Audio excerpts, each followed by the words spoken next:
하나님께서 오늘 우리에게 주시는 말씀은 요한복음 1장 14절부터 16절까지의 말씀입니다. 말씀이 육신이 되어 우리 가운데 거하심에 우리가 그의 영광을 보니 아버지의 독생자의 영광이요 은혜와 진리가 충만하더라. 요한이 그에 대하여 증언하여 외쳐 이르되 내가 전에 말하기를 내 뒤에 오시는 이가 나보다 앞선 것은 나보다 먼저 계심이라 한 것이 이 사람을 가르킴이라 하니라. 우리가 다 그의 충만한 데서 받으니 은혜 위에 은혜로라. 아멘. 미국의 구약학자 월터 브루그만은 교회의 절기를 시간 속에 박아놓은 하나님의 보석이다 라고 이야기를 했습니다.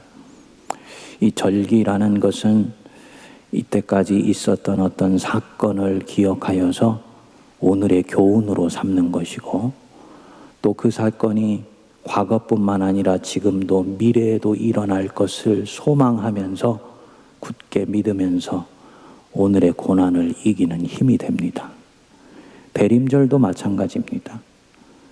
첫 번째 오셨던 그 예수님, 앞으로 오실 것을 믿으면서 예수님 오시는 것을 맞이하는 마음으로 지금 오늘의 이 시간을 사는 것이죠.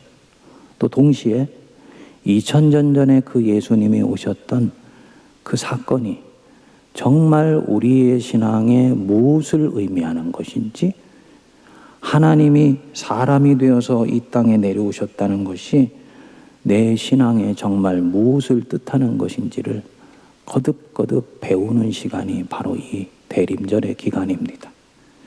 요한복음은 하나님이 사람이 되어 오신 것을 1장 14절에 아주 담백하게 말씀을 했습니다. 말씀이 육신이 되어 우리 가운데 거하시매. 여기서 이 말씀은 말의 존칭어가 아니에요.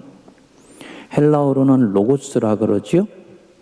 이 헬라 철학에서 이 로고스는 천하 만물을 움직이는 힘입니다. 밀물과 썰물이 있게 하고 봄, 여름, 가을, 겨울이 움직이게 하도록 만드는 힘.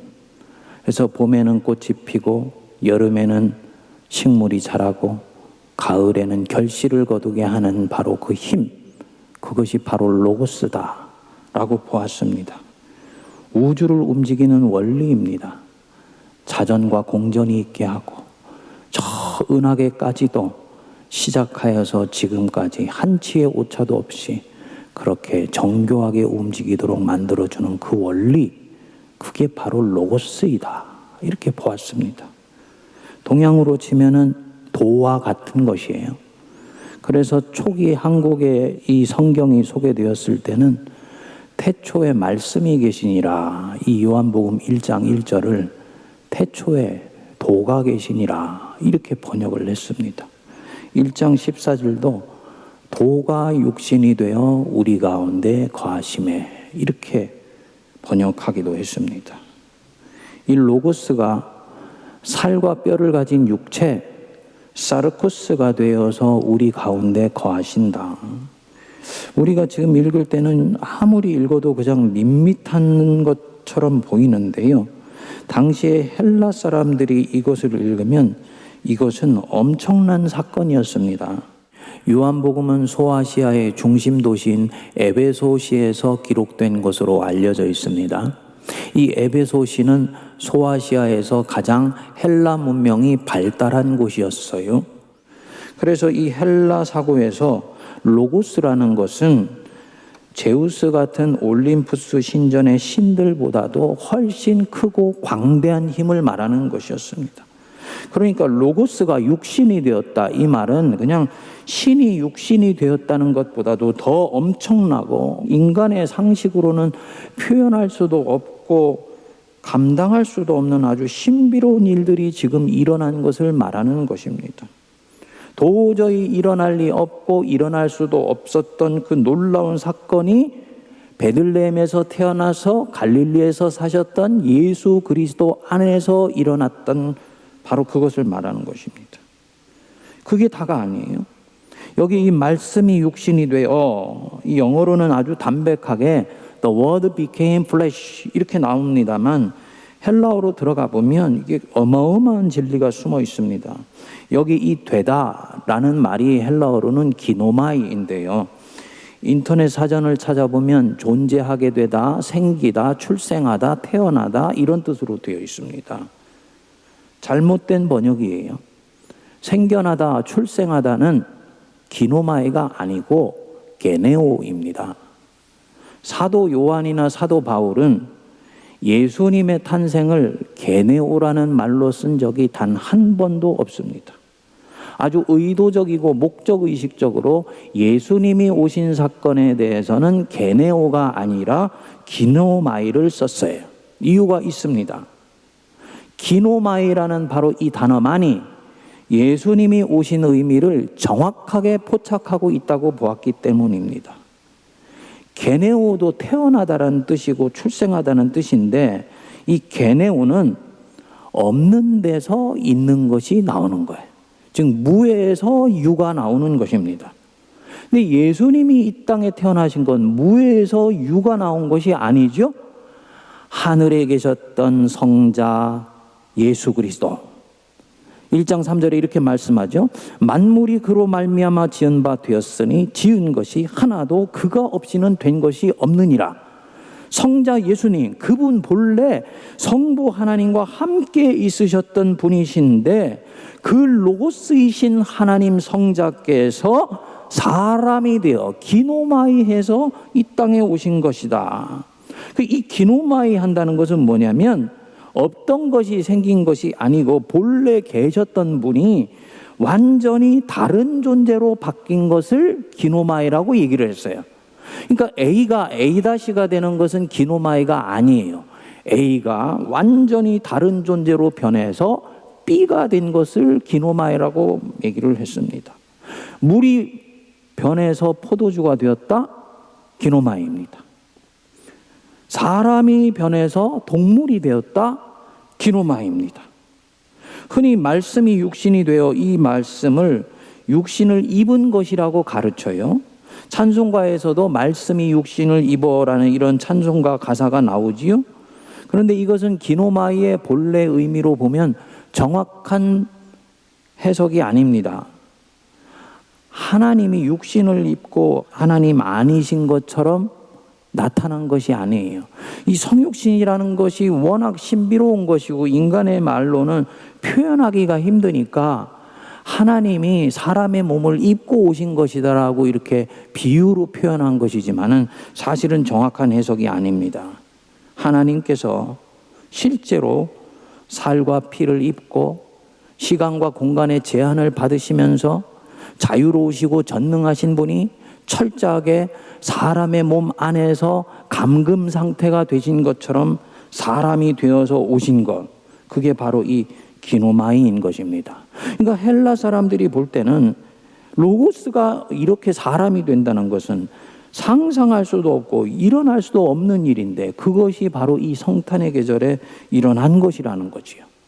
그럼 이 문화적인 배경을 잘 알고 있는 헬라인들은 묻지요? 이들이 확인할 것은 하나예요. 진짜 갈릴리에서 오신 그분이 로고스 맞으신 것이냐? 즉 그분이 하나님 맞냐? 이것만 맞으면 하나님이 사람이 되었다는 것은 이거는 어마어마한 사건인 것입니다. 당연히 이들은 묻습니다.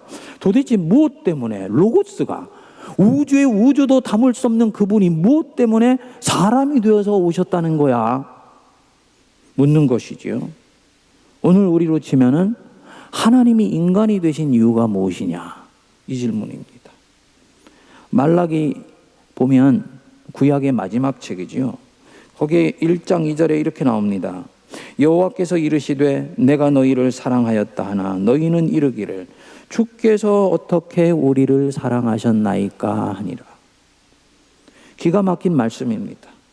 하나님께서 창세기부터 이 말라기 앞에 나오는 스가랴까지 구약 성경 구석구석에서 하나님이 자기 백성을 어떻게 사랑하시는지를 보여주셨어요. 신약 성경이나 구약 성경이나 한마디로 얘기하면 하나님께서 사람에게 보내는 러브레터, 사랑의 편지라고 볼 수가 있는 것이지요. 하나님이 자기 백성 얼마나 사랑하시는지, 애굽의 노예에서 구해내 주시고 광야에서 만나와 메추라기를 먹이시고 그리고 낮에는 구름 기둥으로 밤에는 불 기둥으로 인도하셔서 마침내 가나안 땅으로 이끌어 가셨어요. 그리고 그 가나안 땅에서 백성들이 거듭해서 죄를 짓고 하나님 배반했지만 하나님은 거듭거듭 자기 백성들 품어주시고 용서해 주시고 보호해 주시고 사랑해 주셨다. 그 구약 성경 전체가 하나님의 이 사랑의 편지고 사랑의 스토리입니다. 그런데 구약의 결론에 해당되는 이 말라기에서 백성들이 하나님한테 뭐라고 묻는 것입니까? 주께서 우리를 어떻게 사랑하셨나이까? 이렇게 묻는 거예요. 그리고 구약이 끝납니다. 하나님이 이 말을 들으시고 얼마나 기운이 빠지셨을까요? 그런데 우리 하나님, 우리를 사랑하시는 일에는 절대로 지치지 아니하시는 분이십니다. 하나님이 어떻게 하셨느냐? 오래전에 선지자들 통해 약속했던 메시아, 이제야말로 내가 보낼 때가 온 것이구나. 그래서 자기 아들을 직접 보내신 거예요. 그것이 말씀이 육신이 되어입니다. 기노마이. 이게 말라기서에 대한 답변이 바로 이 복음서라고 볼 수 있는 것이고 요한복음 1장 14절이라고 볼 수 있는 거지요. 내가 너희를 창조주가 인간이 되어 사랑할 정도로 그렇게 사랑한다. 창조주가 인간이 되었다. 너무너무나 사랑하게 그렇게 했다. 이게 잘 전달이 안 됩니다. 우리가 좀 굳이 좀 불편하지만 우리 일상에 있는 그런 어떤 비유로 말씀을 드린다면 사람이 자기가 지금 데리고 사는 애완견이 너무너무나 사랑스러워서 그 애완견하고 단 하루도 떨어져서 살 수 없어서 사람이 강아지가 되기로 결정하고 강아지가 된 것. 이게 말씀이 육신이 되어요. 그러면 그날부터 나는 어떻게 하나요? 그가 사는 집에서 살지요. 그가 먹는 음식을 먹지요. 그리고 내가 쓰던 이런 모든 언어들 다 포기하고 애완견이 말하는 대로 멍멍 짖는 언어밖에 못 쓰는 거예요. 이런 불편함과 이런 극단적인 자기 자신을 버리는 모든 행위를 기꺼이 감당합니다. 도대체 왜 그렇게 하는 것이냐? 내가 너를 그만큼 사랑하기 때문이야. 이게 말씀이 육신이 되어입니다. 우리는 하나님이 사람이 된 것을 사람이 개가 된 것에 비유하는 것이 좀 불편할 수 있지요. 근데 하나님 편에서 보면 이 성육신은 그 이상입니다. 사실은 사람이나 강아지나 다 피조물 아닙니까? 코로 숨쉬는 생명이에요. 코끝에 호흡이 멈추면 우리 인생은 끝입니다. 그런데 이 하나님은요, 창조주세요. 영원 전부터 계시고 영원 끝까지 있으신 분이세요. 창조주가 피조물이 되었다. 이거는 놀라운 일이죠. 물론 이 예수님은 여기서 피조물 자체는 아니죠. 참 인간이시고 참 신이시니까. 하지만 참 인간이시기 때문에 창조주이시면 겪지 않아도 되는 모든 고통 다 겪으시고 당신이 가지고 계셨던 그 전능함과 자유로움들 다 내려놓으시고 인간이기 때문에 어처구니 없이 겪어야 되는 아픔과 고통과 슬픔과 애환들을 몸소 다 체험하시면서 이 땅에 오신 거예요. 도대체 왜 그러신 것입니까, 하나님? 그만큼 내가 너희들을 사랑하기 때문이다. 이게 이 성육신입니다.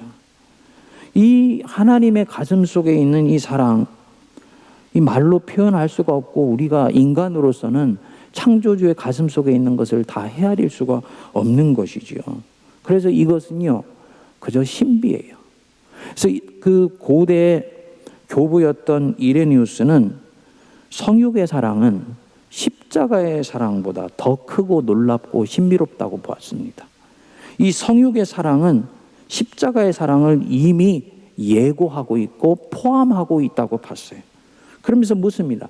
이 세상에 어떤 사랑이 창조주가 피조물이 되는 그런 사랑을 표현할 수가 있겠느냐? 도대체 왜 이렇게까지 하시는 것인가? 우리가 얼마나 사랑받고 있는지 보여주시려고 이 땅에 오신 것입니다. 하나님이 세상을 이처럼 사랑하사 독생자를 주셨으니 하나님이 도대체 우리를 이처럼 사랑하신다는데 어떻게 사랑하시는 것입니까?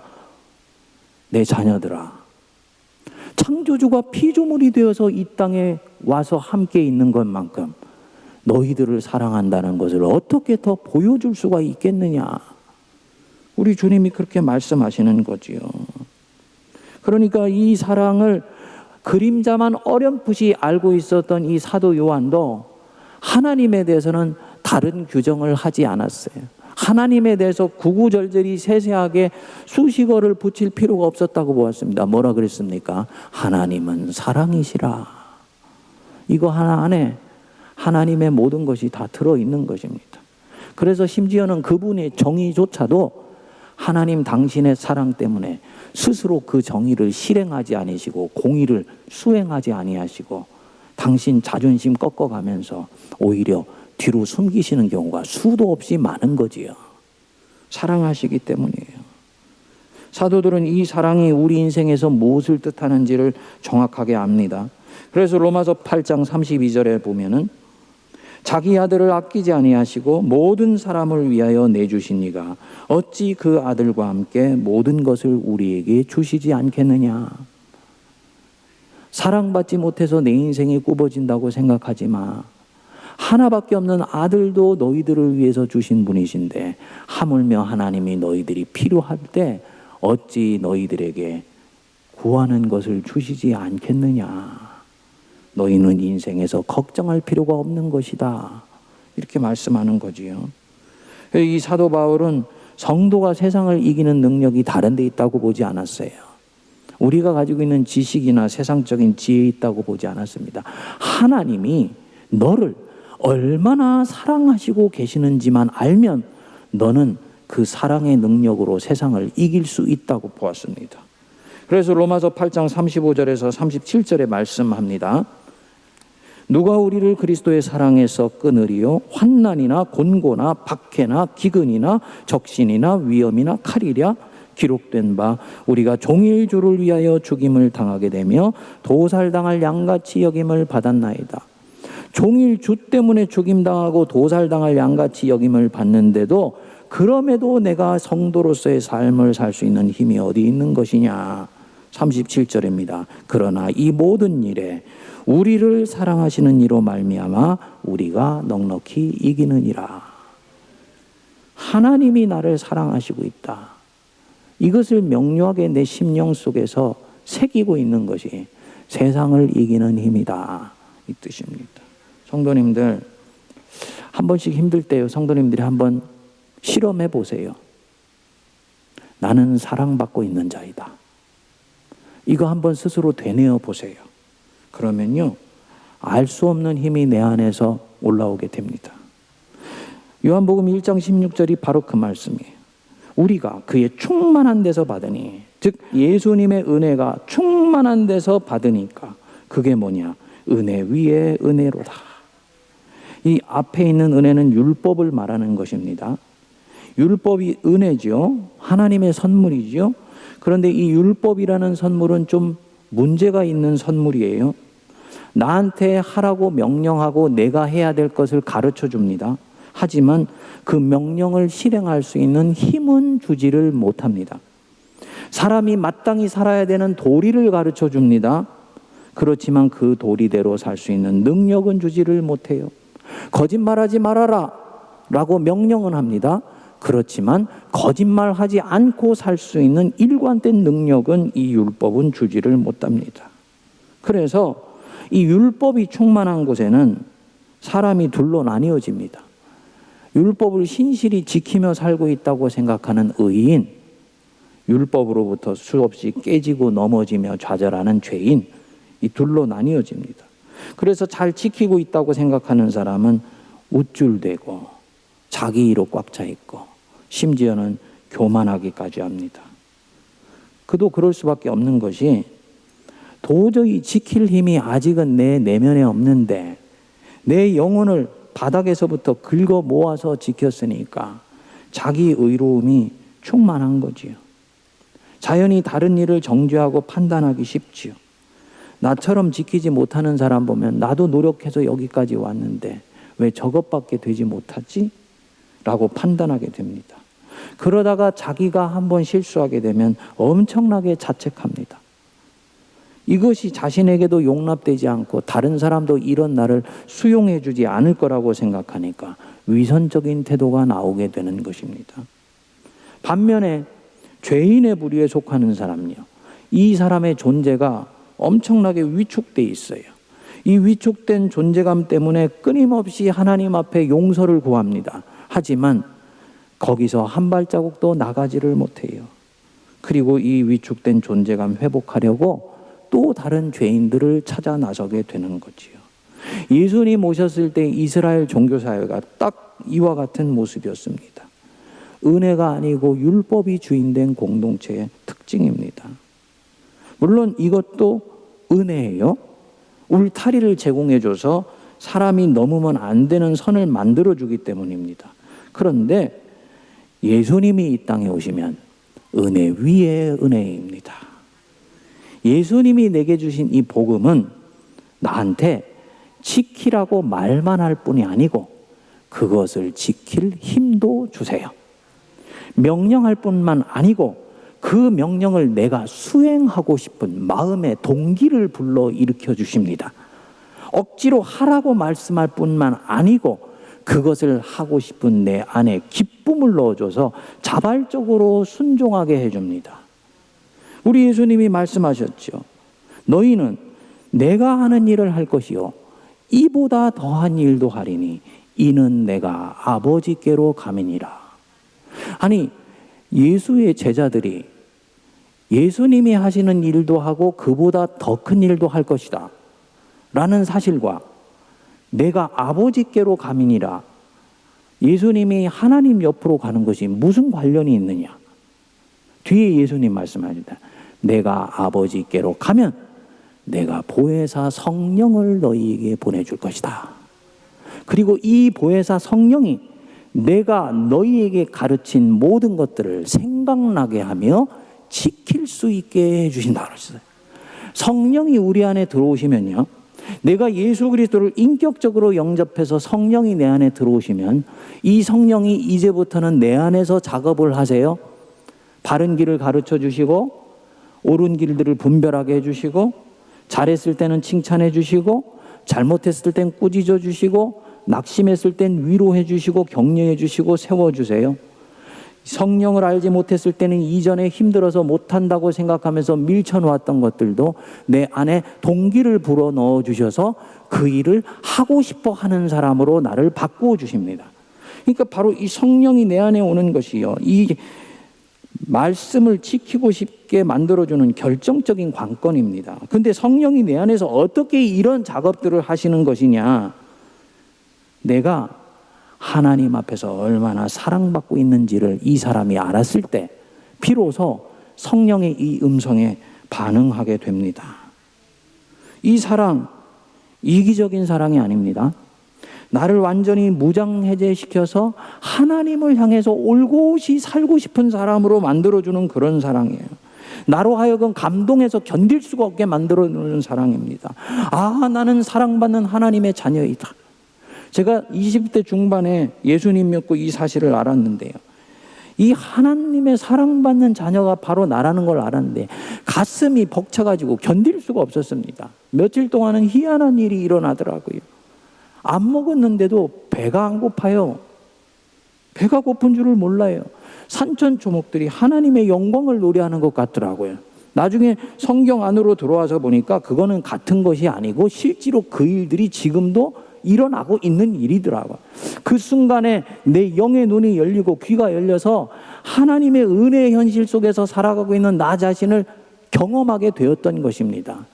예수님의 부활의 능력이 놀라운 새로운 세상을 가져다 준 것이 마치 구름 속에 잠깐 가려져 있던 햇빛이 드러난 것처럼 느껴지고 보여지고 만져진 게 된 거지요. 이 하나님 사랑 알면 마음이 넉넉해져요.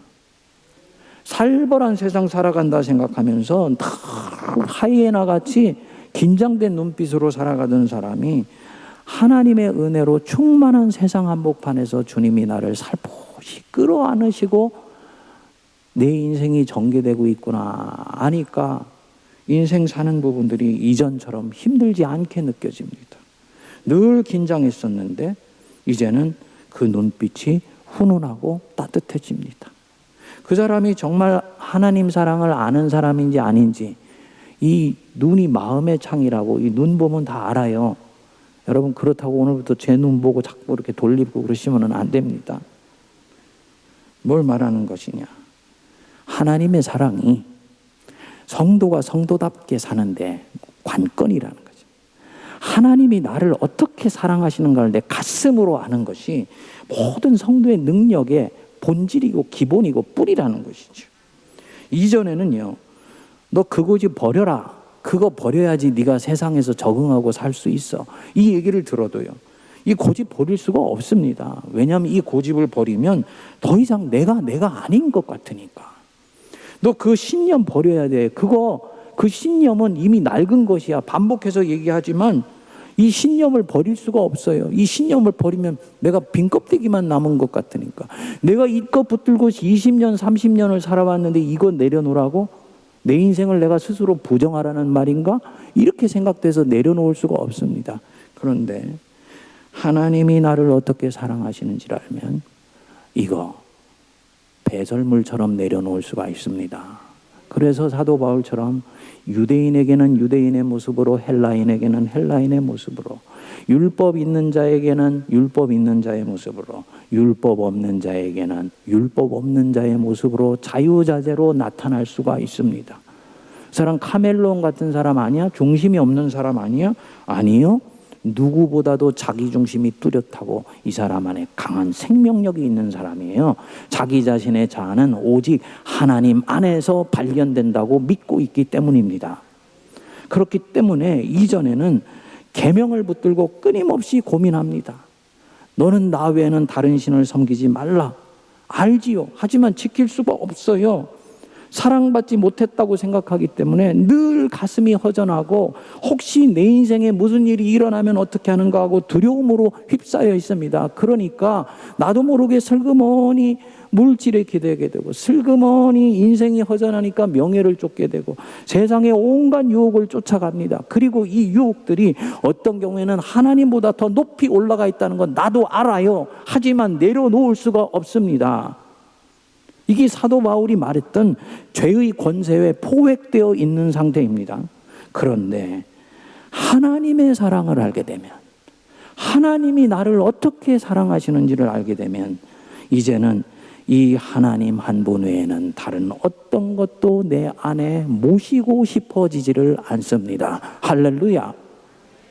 이 사람이 비로소 묶인 데서 풀어나는 역사가 일어나는 것입니다. 사도 바울이 그래서 말씀하신 거예요. 믿음, 소망, 사랑 세 가지는 항상 있을 것인데 그 중에 제일은 뭐라고요? 사랑이라. 또 여기서 우리가 실족하면 안 됩니다. 믿음, 소망 다 하나님을 향해 가진 거예요.